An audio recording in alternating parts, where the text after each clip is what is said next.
दोस्तों नमस्कार। दोस्तों या तो ये देश पढ़े लिखे और समझदार लोगों के हाथों में सौंपिए, या फिर इस बात के लिए तैयार हो जाइए कि वो आपके भविष्य के साथ खिलवाड़ करेंगे, आपके बच्चों की पढ़ाई में रुकावट डालेंगे। क्योंकि जिन हाथों में हमने कानून बनाने की ताकत सौंपी है और उन्हें हम जब चुनते हैं, तो चाहे वह संसद में बैठे हुए सांसद हों, चाहे वो विधानसभा में बैठे हुए विधायकों हो, उनकी कतार में लगातार ऐसी संख्या बढ़ती जा रही है जिन्होंने कॉलेज का मुंह नहीं देखा है। कोई 5वीं पास है, कोई 8वीं पास है, कोई 10वीं पास है, कोई 12वीं तक पहुंचा है। हालांकि एक बड़ी तादाद ग्रेजुएट है, पोस्ट ग्रेजुएट भी है। लेकिन जब इस देश के भीतर में वक्त के साथ साथ कम पढ़े लिखे लोगों की तादाद पार्लियामेंट के भीतर में और विधानसभा के भीतर में बढ़ने लगेगी, तो आप फिर किस निर्णय का जिक्र करते हैं? जो बच्चे देश भर में इस बात का रोना रो रहे हैं कि महामारी है, हम परीक्षा देने कैसे जाएंगे, नीट की परीक्षा हो या जी की परीक्षा हो, हम कैसे जाएंगे उन जगहों पर जहां पर सेंटर पड़ेंगे? वहां तक जाने के रास्ते में क्या वाकई संसाधन खुले हुए होंगे? आवाजाही हो रही होगी? वहां के होटलों में रुकने की व्यवस्था होगी? हम कैसे वहां तक पहुंचेंगे? और जब पहुंचेंगे तो क्या मास्क पहले लगाएंगे, हाथों में दस्ताने पहनेंगे और इन सब के बीच परीक्षा देनी शुरू करेगी? बहुत सारे इलाके बाढ़ से प्रभावित हैं, वहां के लोग सोच रहे होंगे हम कैसे निकलेंगे। सवाल इतना भर नहीं है। इस देश के भीतर में पहला सवाल यही है कि क्या एजुकेशन को लेकर, शिक्षा को लेकर कोई भी नजरिया इस देश के सांसदों का, विधायकों का, मंत्री का या इस देश में सत्ता संभाले हुए प्रधानमंत्री का भी है या नहीं है? और इसमें आप विपक्ष की राजनीति भी ले आइए, विपक्ष के नेताओं को भी इसी कतार में खड़ा कर दीजिए और जरा उनसे पूछिए एजुकेशन का कोई मॉडल उनके पास है या नहीं है? या फिर कागज पे लगातार लिखते चले जाइए कि इतने शानदार तरीके से हम एजुकेशन देंगे और आने वाले वक्त में विश्व गुरु बन जाएंगे, और इस पे पार्लियामेंट के भीतर तालियां बज जाएगी, रैलियों में तालियां बज जाएगी, टेलीविजन स्क्रीन पर लगातार होते वाद संवाद के भीतर तालियां बज जाएगी। लेकिन इससे होगा क्या? इस देश के भीतर में एजुकेशन को लेकर या कोई बच्चा पढ़े लिखे और आगे बढ़े, इसको लेकर कोई नजरिया इस देश की राजनीतिक सत्ता के पास है ही नहीं। हम ये नहीं कह रहे हैं वो पढ़े लिखे नहीं है, लेकिन हमें लगता है कि आज कुछ कच्चा चिट्ठा आपके सामने रख देते हैं, जिसके बाद इस बात का जिक्र होगा कि इस देश के भीतर में जितने बच्चे पहली कक्षा में अपने आप को डालते हैं और पढ़ाई की शुरुआत करते हैं, 5वीं कक्षा तक आते आते उसमें कितनी कमी आ जाती है, 8वीं तक आते आते कितनी कमी आती है, 10वीं की परीक्षा कितने बच्चे दे पाते हैं, 12वीं की परीक्षा कितने दे पाते हैं, और हायर एजुकेशन पहुंचते पहुंचते वो संख्या चंद लाख में क्यों सिमट जाती है? करोड़ों की तादाद से निकलते हुए जो लोग पीएचडी करते हैं वो चंद हजार में ही क्यों सिमट जाते हैं? ये सवाल क्यों बड़ा है? हमें लगता है इसके लिए सबसे पहले इस देश में जो लोग कानून बनाते हैं, जिनके निर्णयों से इस देश को प्रभावित किया जाता है, उनकी स्थिति देख लीजिए। जो ऊपरी सदन संसद के भीतर में है उसको राज्यसभा कहते हैं, और राज्यसभा में चुने हुए लोगों को माना जाता है कम से कम यह पढ़े लिखे समझदार लोग तो होंगे। लेकिन मौजूदा वक्त में 24 राज्यसभा में सांसद ऐसे हैं जो 8वीं और 12वीं पास हैं, यानी इन्होंने कॉलेज का मुंह नहीं देखा है। लोकसभा की स्थिति तो इतनी बुरी है, वो कल्पना के परे है, जो लगातार बढ़ती चली जा रही है। हम उसको कुछ एक हिसाब से एनालिसिस करते हैं। 2009 के चुनाव में 17 सांसद ऐसे थे जो कि 10वीं पास थे, यानी उसके ऊपर उन्होंने पढ़ाई नहीं की थी। कुछ 5वीं पास थे, कुछ सिर्फ 17 एमपीज थे। 2014 में कमाल हो गया। 2014 में 70 एमपीज ऐसे थे जो 10वीं पास, 12वीं पास या जिन्होंने कहिए मैट्रिक की परीक्षा भी पास नहीं की थी, उसकी तादाद लगभग 70 एमपीज की थी, यानी 12वीं तक भी वो नहीं पहुंचे थे। और 2019 में, यानी पिछले बरस जो चुनाव हुए हैं, उसमें 146 सांसद, 146 सांसद, यानी हर चौथा सांसद इस देश का ऐसा है जो 12वीं पास के बाद नहीं पढ़ा, यानी जिसने कॉलेज का चेहरा नहीं देखा है। तो हर चौथे सांसद ने अगर इस देश में कॉलेज का चेहरा नहीं देखा होगा, तो उनसे आप एजुकेशन के बारे में क्या जिक्र कर सकते हैं? आप कहेंगे नहीं, जरा इसको और अनुकूल कीजिए, थोड़ा अनुकूल कीजिए। हमको लगता है कुछ चीजों का और जिक्र करते हैं। जैसे पिछले दिनों मध्य प्रदेश में एक नई सरकार बनी, शिवराज सिंह चौहान कांग्रेस की सरकार को गिरा के आए। जो कांग्रेस के विधायक थे वो निकलकर बीजेपी के विधायक बन गए। उनमें पता चला कि जो शिवराज सिंह चौहान की मिनिस्ट्री है उसमें 7 मंत्री ऐसे हैं जो 5वीं पास हैं या 12वीं पास हैं। 2 मंत्री ऐसे हैं जो सिर्फ लिखना जानते हैं, उन्होंने स्कूल का चेहरा भी नहीं देखा है। और इस देश के भीतर में अगर सांसदों और विधायकों की स्थिति को देख लीजिए, जैसे बिहार में 40 सांसद आते हैं चुनकर, उसमें से 11 सांसद ऐसे हैं जिन्होंने कॉलेज का चेहरा नहीं देखा है। उत्तर प्रदेश में 80 सांसद आते हैं, उसमें से 16 सांसद ऐसे हैं जिन्होंने कॉलेज का चेहरा नहीं देखा है। एक सांसद तो ऐसा है जो सिर्फ लिटरेट है, यानी लिख सकता है, उसने स्कूल का चेहरा भी नहीं देखा है। महाराष्ट्र के 48 सांसदों में से 17 सांसदों ने कॉलेज का चेहरा नहीं देखा है। गुजरात के 26 सांसदों में से 10 सांसदों ने कॉलेज का चेहरा नहीं देखा है। कर्नाटक के 28 सांसदों में से 11 सांसदों ने कॉलेज का चेहरा नहीं देखा है। झारखंड के 14 सांसदों में से 4 सांसदों ने कॉलेज का चेहरा नहीं देखा है। पश्चिम बंगाल के 42 सांसदों में से 10 सांसदों ने कॉलेज का चेहरा नहीं देखा है। सबसे अच्छी स्थिति केरल की है। केरल में 20 सांसदों में सिर्फ 2 सांसद ऐसे हैं जिन्होंने कॉलेज का चेहरा नहीं देखा है, लेकिन यह संख्या भी 10% हो जाती है। इस देश के भीतर में विधायकों की स्थिति देखिएगा तो 4275 विधायकों में से लगभग 1600 विधायक ऐसे हैं जिन्होंने कॉलेज का चेहरा देखा ही नहीं है। अब आप कल्पना कीजिए कि आप किस एजुकेशन का जिक्र करेंगे। इनके जरिए आप कैसे कहेंगे कि कॉलेज में एक लाइब्रेरी होनी चाहिए, लाइब्रेरी में किताबें होनी चाहिए, जो रिसर्च विंग होता है उसमें पेरियोडिकल्स की व्यवस्था होनी चाहिए, इंटरनेशनली क्या रिसर्च हो रहा है उसकी जानकारी होनी चाहिए। जी नहीं, इसके लिए कोई बजट नहीं। और दुनिया के तमाम 200 देशों की कतार में भारत का नंबर इन रिसर्च स्कॉलर को लेकर या फिर जो पढ़ाई लिखाई के लिए लाइब्रेरी होती है उसको लेकर हमारे पास बजट की संख्या जो है वह 175 देशों के नीचे आ जाती है। हम एक ऐसी स्थिति में कैसे कल्पना कर सकते हैं कि इनका कोई ध्यान भी होगा। अब यहां पर एक सवाल सीधे सीधे जुड़ जाता है, ये कैसा निर्णय लेंगे। जब सवाल नेट और जी का चल रहा है और बच्चे जो कह रहे हैं आप हमसे क्यों परीक्षा दिलाना चाहते हैं, पता नहीं क्यों आपने ध्यान दिया नहीं दिया। जिस समय लॉकडाउन की स्थिति हुई थी तो पहली बार जो प्रवासी मजदूर थे जिनको कोरोना हुआ नहीं था, जो महामारी के शिकार नहीं थे, उनको महानगर में रोक दिया गया। अच्छी बात है, आप मत जाइए, आप जाइएगा तो कम से कम बीमारी ट्रांसफर तो इधर से उधर नहीं होगी। लेकिन उस लॉकडाउन के बीच में जब लोग उससे प्रभावित होने लगे तो फिर लॉकडाउन उनके लिए खुल गया, वो सफर करने लगे, जाने लगे और जाते जाते आज की तादाद में देश के तमाम हिस्सों में और खास तौर से ग्रामीण इलाकों में भी कम्युनिटी स्प्रेड हो गया है। ये सरकार का निर्णय था, सरकार ही सारी व्यवस्था कर रही थी। शहरों में रोके हुए मजदूरों को रोटी नहीं दे पा रही थी, भोजन की व्यवस्था नहीं करा पा रही थी। सुप्रीम कोर्ट भी खामोश, एक बार नहीं कहता था ये आप क्या कर रहे हैं। आए बाएं साएं जो भी आंकड़े होते थे सरकार बताते चली जाती थी, हमने इतना करोड़ इसको दे दिया, इतना करोड़ उधर बांट दिया, इतना राशन इतना दे दिया, इतना 5 किलो अनाज दे दिया। लेकिन सच क्या है इस देश का?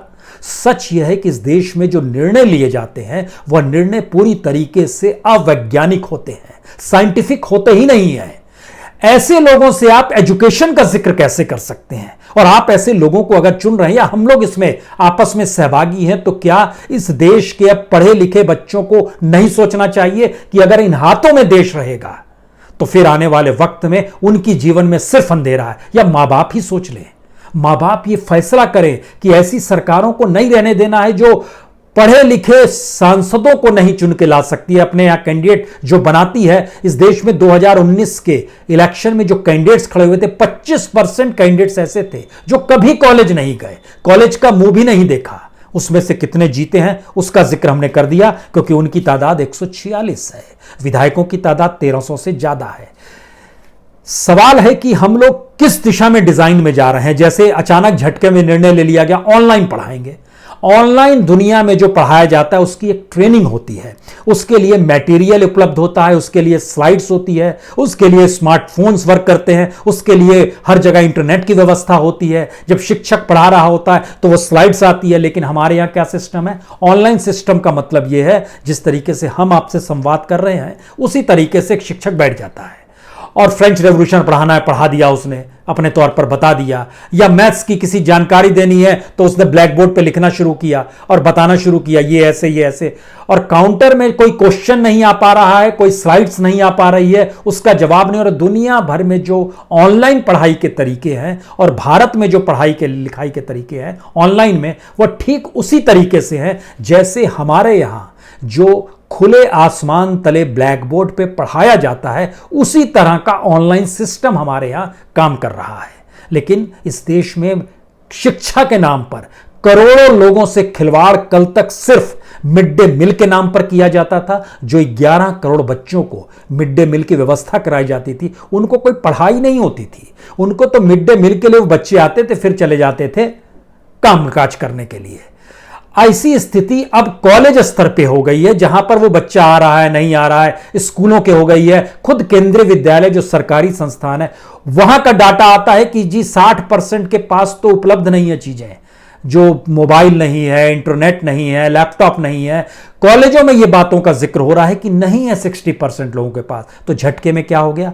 और यहीं से ये सवाल निकलता है कि इस देश में क्या वाकई एजुकेशन को लेकर कोई गंभीरता इस राजनीतिक सत्ताओं से हम चाह सकते हैं, पूछ सकते हैं?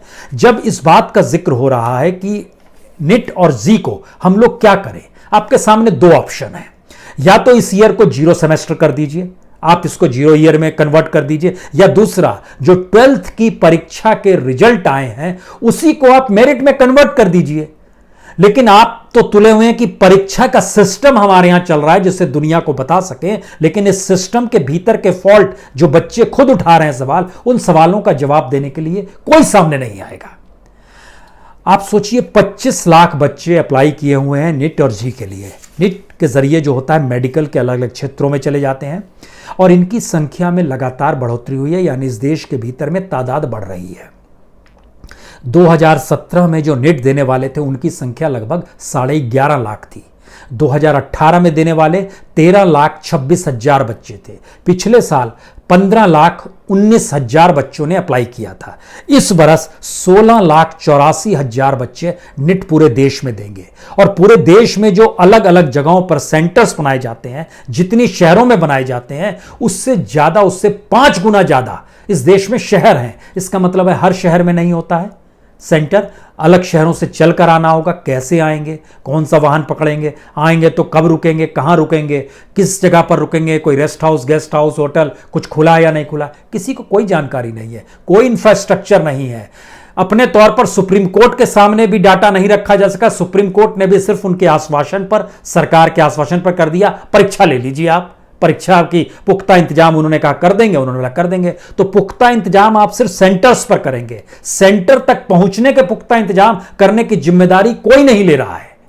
इसके मतलब क्या होंगे? इसका मतलब है अनएजुकेटेड लोगों के हाथों में राजनीतिक सत्ता हमने दी हुई है, वही कानून बनाते हैं। लेकिन ये 16,84,000 निट देंगे और 9,41,000 जी मेंस देंगे। तो जी मेंस से पहले जी जो परीक्षा हुई थी उसके जरिए आप मेरिट लिस्ट बना सकते हैं, आप वो भी नहीं बनाएंगे।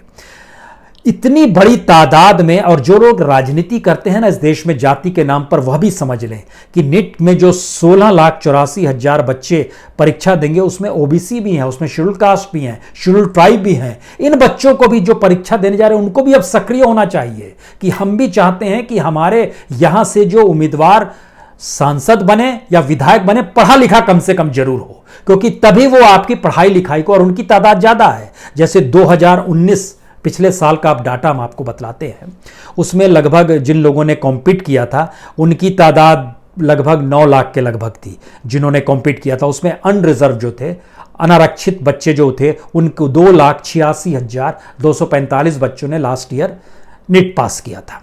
ओबीसी जो थे उनकी तादाद 3,75,635 थी। जो शेड्यूल कास्ट के थे उनकी तादाद 99,890 थी।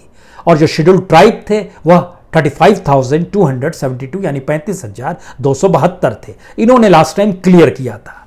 तो क्या ये, और जो अगर लैंग्वेज को लेकर भी जो राजनीति करते हैं इस देश के भीतर में, वह भी इस समझ को जान लें कि जो न्यू एक पॉलिसी आई उसमें जिस बात का जिक्र किया गया कि हम अपनी मातृभाषा के जरिए, और इंग्लिश तो छठी के बाद पढ़ाएंगे, और क्या क्या जो भी डिस्कशंस हो रहे थे, इंग्लिश के जरिए पास करने वाले बच्चों की तादाद जो थी वो 79.3% थी।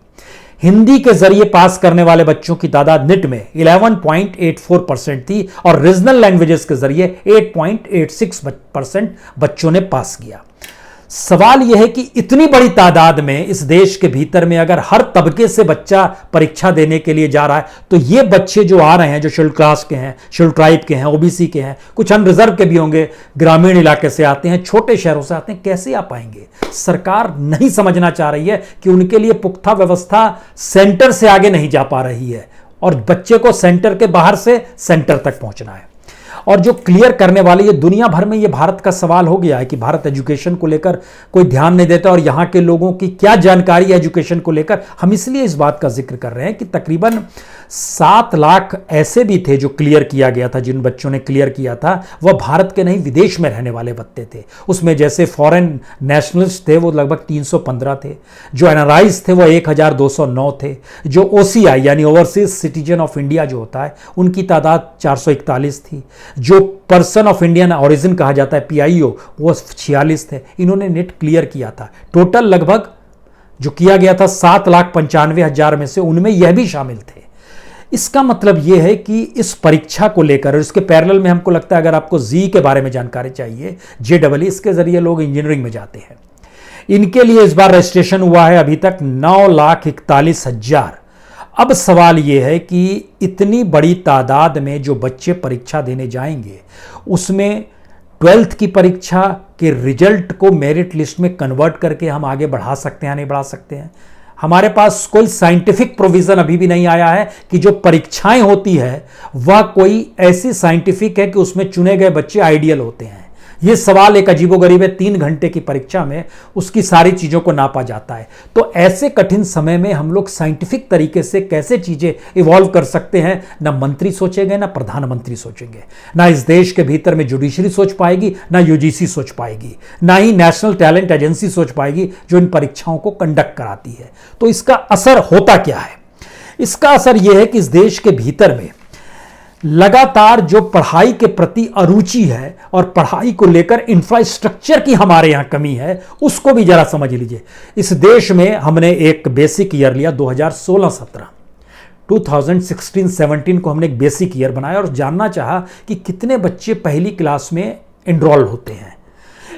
13,01,55,000 बच्चे पहली कक्षा में एनरोल हुए। 5वीं तक आते आते आधे बच्चे उसमें से छोड़ देते हैं पढ़ाई और कोई ध्यान नहीं दे रहा है। यानी 13 करोड़ में से जो 6th में बच्चे पढ़ाई शुरू करते हैं उनकी संख्या 7,36,14,000 होती है। 7,36,14,000 ये छठी कक्षा से लेकर 8वीं कक्षा तक पढ़ते हैं, और 8वीं कक्षा में फिर उसमें से आधे बच्चे पढ़ाई छोड़ देते हैं। और 9th और 10th तक जिनकी तादाद पहुंचती है उनकी संख्या होती है 4,89,28,000, यानी वह भी आधे हो गए। जो 11th और 12th में पहुंचते हैं उनकी संख्या कितनी होती है? सरकार अपने तौर पर आंकड़े बतलाती है कि उनकी संख्या, जो लोग 9th और 10th दे रहे होते हैं उनकी संख्या तकरीबन 4 करोड़ होती है। अच्छी बात है। तो 4 करोड़ का मतलब हम मानकर चलें कि 10th में भी कम से कम 1 करोड़ तो लोग पहुंचे होंगे। ये एक बेसिक मानकर चल रहे हैं, लेकिन सरकार के आंकड़ों पर भी यहां गौर कीजिएगा। और हायर एजुकेशन में यानी 11-12th की स्थिति आते आते सरकार खुद अपने तौर पर मान रही है कि उसमें आते आते संख्या कुछ 3 करोड़ तक हो जाती है। ठीक है।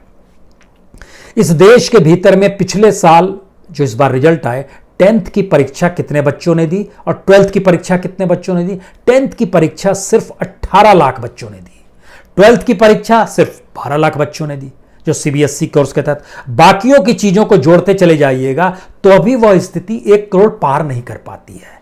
पुराना बैकलॉग चला आ रहा होता है, सारी चीजें होती हैं और सरकार का आंकड़ा जब सबको मिलाकर लेकर आता है हायर एजुकेशन के साथ, तो वो बताता है कि हमारे यहां कॉलेज और यूनिवर्सिटीज में पढ़ने वाले बच्चे जो हैं, जो एक कॉलेज में 3 साल तक की पढ़ाई होती है, फिर उसके बाद जो लोग पीजी कर रहे होते हैं, पोस्ट ग्रेजुएट कर रहे होते हैं, फिर वो 2 साल के लिए पढ़ते हैं, कुछ एमफिल कर रहे थे, कुछ पीएचडी कर रहे थे, इन सभी बच्चों को मिला दीजिएगा तो 3.5 करोड़ बच्चे, 3,74,00,000, ये सरकार का आंकड़ा रहता है, इतने बच्चे पढ़ाई कर रहे हैं। हम कहते हैं इसको भी आप सच मान लीजिए। हमने बात कहां से शुरू की थी? 13 करोड़ बच्चों ने पढ़ाई शुरू की और कॉलेज तक देखते देखते चेहरा पहुंचा 3,74,00,000 बच्चों का। अब इसके पैरेलल में आइए कि कितने बच्चे हैं जो ग्रेजुएट के बाद आते हैं। ये 3,74,00,000 में से घटकर झटके में जो ग्रेजुएट के बाद की स्थिति आती है वह 90 लाख के आ जाती है। इस देश के भीतर में 13 करोड़ से चलकर जब 90 लाख तक की स्थिति में हम ग्रेजुएट की एग्जाम देने की स्थिति में आते हैं, तो इस देश के पार्लियामेंट्री से आप क्या आशा कर सकते हैं? क्या वो एजुकेशन सिस्टम को बढ़ाना चाहेंगे जब उनके भीतर में हर चौथा सांसद कॉलेज का चेहरा नहीं देखे हुए है? इस देश के हर विधायक में जाइएगा तो हर तीसरा विधायक कॉलेज का चेहरा नहीं देखे हुए, तो आप क्या करेंगे? हां, इसका दूसरा हिस्सा यह है कि उनकी पूंजी में कोई कमी नहीं आती। उनके पास जितना पैसा होता है वो पैसा लगातार बढ़ता है और करोड़पतियों की तादाद में संयोग से ओवरऑल अगर पार्लियामेंट के भीतर बैठे हुए लगभग 92% सांसद करोड़पति हैं, तो दूसरा सच यह है कि जिन 146 सांसदों का हमने जिक्र किया जिन्होंने कॉलेज का चेहरा ही नहीं देखा है, उन 146 सांसदों में से 131 सांसद ऐसे हैं जो करोड़पति हैं। अब आप क्या करोगे? उन्हें क्या जरूरत है पढ़ाई की? लेकिन जो पढ़ने लिखने वाले छात्र हैं इस देश के भीतर में, अब वो तय करें क्या कानून बनाने की बात उन हाथों में सौंपी जा सकती है जिन्होंने पढ़ाई नहीं की है, और उनको एजुकेशन से क्या मतलब हो सकता है, और वो एजुकेशन को लेकर क्यों गंभीर होंगे? ये सवाल कौन उठाएगा? और इन सवालों को उठाते समय आपके जहन में ये सवाल क्यों नहीं आएंगे कि क्या आने वाले वक्त में अगर इस देश में सिर्फ आपको अंधेरा दिखाई दे रहा है, आपके बच्चों की पढ़ाई के लिए सरकार गंभीर नहीं है, इस देश के भीतर में सब कुछ ठप है, लेकिन सरकार मदमस्त है? ये कैसे हो सकता है? पूरा एजुकेशन सिस्टम, कक्षा 1 का हो या कक्षा 12वीं का हो, कक्षा 10th की परीक्षा देने वाला छात्र हो या फिर ग्रेजुएशन में आखिरी सेमेस्टर देने वाला, कोई पढ़ाई कहीं नहीं हो पा रही है। और इस लेवल पे अगर ये चिंतन इस देश के भीतर में चल रहा है कि हम विश्व गुरु बन जाएंगे, तो ये परिकल्पना नहीं की जा सकती है कि कितनी भ्रष्ट और कितनी मानसिक तौर पर दिवालिया राजनीति इस देश के भीतर में सत्ता संभाले हुए लोगों की होती है। लेकिन फिर भी इसका मतलब यह है कि सरकारें नहीं चाहती है कि लोग पढ़ें, क्योंकि लोग पढ़ जाएंगे तो फिर वो भक्ति वाली भाव कहां से आएगी? हम आपको एक दूसरी स्थिति भी बताते हैं। 1950-51 में 50-51 में लीजिएगा या उसके हिसाब से भी अगर देखना शुरू कीजिए, हमने उसका एक एवरेज निकाला। जैसे 1960-61 में इस देश की जनसंख्या जो थी वह 45 करोड़ थी। इन 45 करोड़ लोगों में से 3.5 करोड़ बच्चे पहली कक्षा में पढ़ाई करते थे, और 3.5 करोड़ में से 5वीं के बाद जो पढ़ाई छोड़ देते थे उनकी संख्या लगभग 2 करोड़ 90 लाख थी। सिर्फ 67 लाख बच्चे ही 6 से लेकर 8 तक की पढ़ाई कर पाते थे। उसके बाद हमने देखा, अगर इसको आकलन शुरू किए तो उसके बाद बड़ा गैप आता है कि 45 करोड़ जब जनसंख्या थी और आज की तादाद में 130 करोड़ जब जनसंख्या है, तो हमारे यहां पहली कक्षा में जाने वाले बच्चों की संख्या लगभग 13 करोड़ है। उस डिजाइन में देखिए तो आपको कोई अंतर नजर नहीं आएगा। अगर आप आजादी के बाद की स्थिति में जो बच्चे पहली कक्षा से 5वीं तक कक्षा तक पढ़ पाते तो उसके बाद पढ़ाई छोड़ देते थे, उनका रेशियो और आज छोड़ने वालों का रेशियो एक ही है। यानी उस समय हम इंफ्रास्ट्रक्चर बनाने की स्थिति में थे, धीरे धीरे इंफ्रास्ट्रक्चर बना रहे थे, डेवलप कर रहे थे, डेवलप करना चाहते थे, पढ़े लिखे परिस्थितियों से जुड़ना चले जाते थे, लेकिन इंफ्रास्ट्रक्चर का डेवलपमेंट इस देश के भीतर में बढ़ते हुए छात्र और एजुकेशन सिस्टम को लेकर धीरे धीरे इतना बिगड़ गया है कि हमारे यहां संख्या यूनिवर्सिटी की बढ़ गई, लेकिन इस यूनिवर्सिटीज के भीतर का जो एजुकेशन है वो डाइल्यूट होता चला गया। कोई ध्यान नहीं है, किसी का कोई ध्यान नहीं है। और शायद यही वजह है कि जब हम आखिर में इस बात पर गौर करते हैं कि इस देश से बाहर बच्चे क्यों चले जाते हैं पढ़ने के लिए और सरकारें रोकती क्यों नहीं है, तो आपको जानकर हैरत होगी, बीते 6 बरस का एनालिसिस ये आया कि 3 लाख से ज्यादा बच्चे हर बरस विदेशों में चले जा रहे हैं पढ़ने के लिए। लेकिन हमारे यहाँ की सत्ता शासक को कोई शर्म नहीं आती है कि हम अपने यहाँ एजुकेशन सिस्टम को क्यों नहीं मजबूत कर पा रहे हैं। इस बार तो बच्चे बाहर नहीं पढ़ने जा रहे हैं। जो बच्चे बाहर पढ़ने नहीं जा रहे हैं, कम से कम वही इस देश की राजनीति को अपने हाथों में संभालने की स्थिति में लेकर आए, वह एकजुट हों। जो बच्चे नीट और जी के लिए जाने, वो बच्चे एकजुट होना खुद को शुरू करें। 18 साल की उम्र होगी, आप राजनीति में आने की तैयारी कीजिए। 25 साल होते होते आप चुनाव लड़ने की तैयारी, जो 25 साल के हो गए वह कम से कम सोचना शुरू करें कि पढ़े लिखे को हाथों में इस देश में कानून बनाने वाले लोग तो रहने चाहिए, अन्यथा करप्शन, अन्यथा दिवालियापन, ऐसी स्थिति डेवलप कर दी जाती है जिसमें आप सिर्फ और सिर्फ चने देकर मोर को ही खिला सकते हैं। लेकिन छोड़िए इसको।